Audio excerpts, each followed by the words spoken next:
Welcome back. Today we're going to be talking about multi-step inequalities, so let's get started with that by having a little bit of a graphing review. Below you can see a little bit of a graphing review that we're going to use when solving inequalities. So we've got some steps. The first one says we're going to place an open or closed circle on the number line. You can see our closed circle is going to be for greater than or equal to, less than or equal to. We've got an open circle for greater than or less than. Then we're going to draw an arrow to the right if it's greater than, and draw an arrow to the left if it's less than. Now let's take a look at example A. Here we are in example A that says solve and graph the inequality. Then we're going to just tell us what the solution means. So if we've got to look at our inequality there, we're going to draw a wall down from our inequality symbol because the steps that we use to solve an inequality are very similar to the steps that we use to solve an equation. So the first thing that we need to do is determine is there anything that we need to simplify using the distributive property or combining like terms. In this case it looks like we're going to have both. Then we're going to use the inverse property to solve the remainder of our inequality. So we're going to start with our distributive property by distributing the 2 to the x and the 2 to the 3.5. 2 times x is 2x. 2 times 3.5 is going to be positive 7. Bring down our 5x because we didn't do anything with that. Bring down our inequality symbol. We didn't do anything with that. Bring down our 28. The next step that we have to do is combine our like terms. So we're going to combine our 2x with our 5x because they are like terms. 2 plus 5 is 7, or 7x. Bring down my plus 7, bring down my inequality symbol, and my 28. The next thing I need to do is do my inverse property. So the opposite of positive 7 is going to be negative 7. So I'm going to subtract 7 on both sides of my inequality. These are going to cancel. Bring down 7x, bring down the inequality symbol. 28 minus 7 is going to be 21. And the final step is to divide both sides by 7. Since I did not divide or multiply by a negative, my inequality is going to stay the same, and x is going to be less than 3. So what does this mean for our solution? This means that all numbers less than 3 will make this inequality true. So 2 is less than 3, that would work if I were to substitute it in. 1 is less than 3, negative 5 is less than 3, negative 12 is less than 3. Any number less than 3 that I were to substitute into this inequality for x would make that true. So now we need to graph our inequality, and we're going to do that by determining whether we need an open dot or a closed dot. Since it just says less than, I need an open dot, so I'm going to make an open dot here on my number line. I'm going to put the number 3 down at the bottom because that's the number that we found. And then we're going to draw a line to the left because that lets us know that all the numbers are less than 3 are going to make this inequality true. Now let's take a look at a quick reminder.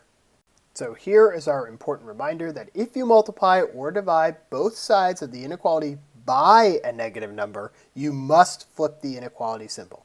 So again, it's only important if we multiply by a negative number. If we multiply into a negative number but by a positive number, the inequality will stay the same.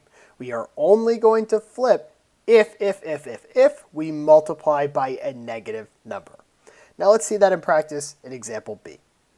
So here we are at example B, and again we've got to solve and graph our inequality and talk about what our solution means. So we're going to start by drawing our wall down from our inequality symbol, and we can see that we have variables on both sides of our inequality, but not to worry, the skills that we learned in solving equations also applies in solving inequalities. So we have to start with our simplification. We don't have any combining like terms on either side, but we do have distributive property. So we're going to start by distributing our negative symbol here to our x and our negative symbol here to our 3. I don't see any number there, so I know that's going to be negative 1. Negative 1 times x is going to be negative x, or negative 1x. Negative 1 times positive 3 is going to be negative 3. Bring down my inequality symbol because I didn't do anything with that. Bring down my negative 12 and bring down my plus 5x. Now I need to get all of the variables onto one side, all of the constants onto another. So I need to determine how I'm going to do that. It does not matter which thing I decide to move or which thing I decide to move first. I'm going to move my x's first because I find that to be easier for me, but you can move whichever thing you'd like. So I'm going to start by subtracting 5x from both sides of the inequality. Again, you can move the regular x if you want, but I'm going to get rid of the negative 5 or the positive 5x by subtracting 5x on both sides of my inequality. 1 minus 5 is going to be negative 6x. Bring down my negative 3, bring down my inequality symbol, and bring down my negative 12. Now, I subtracted a negative x on both sides, but I did not multiply or divide. And since I can't multiply, or I did not multiply and divide, my inequality stays the same. The next step I've got to do is I've got to get the constants all to one side, so I'm going to add 3 to both sides of my inequality. Negative 3 and positive 3 are going to cancel. Bring down my negative 6x. Bring down my inequality symbol. Negative 12 plus 3 is going to give me negative 9. For the last step of my inequality, I'm going to divide both sides by negative 6. And here is where the magic happens. Because I multiplied and divided by a negative, I multiplied and divided by negative 6 in this case, or just divided by negative 6. These are going to cancel, and then I'm going to flip my inequality symbol to face the other direction. So it was greater than, it is now less than, and I've got negative 9 divided by negative 6. So negative divided by a negative is going to be a positive, and then 6 doesn't go into 9 evenly, so it's going to be a fraction, and I'm going to leave it as an improper fraction of 3 over 2. So what does this solution mean for me? This means that all numbers less than or equal to 3 halves will make this inequality true. So 3 halves is also equal to 1.5, so if you had 0, negative 12, negative 18, any number less than 3 halves is going to make this inequality true. So now we need to do some graphing, or less than or equal to in this case. So we've got a closed dot here. We're going to write our 3 halves. And then since it's going to be less than, that's going to be every number to the left. So we're going to draw our arrow facing the left-hand side. Now let's take a look at example C.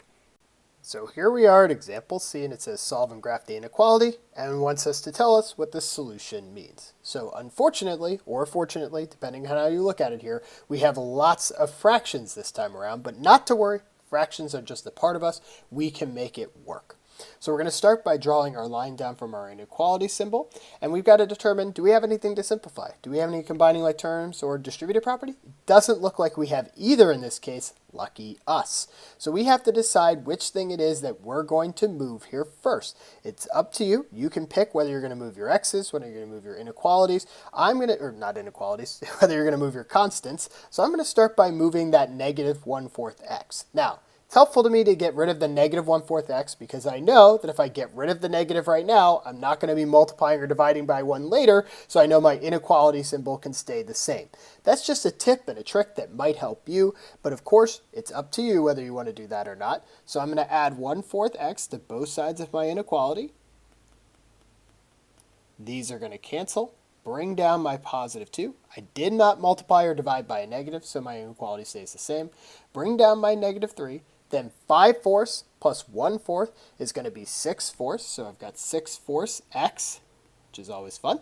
And now I need to get rid of my constants. So I'm going to get rid of my constants by adding 3 to both sides. So plus 3 on both sides, because the opposite of minus 3 is plus 3.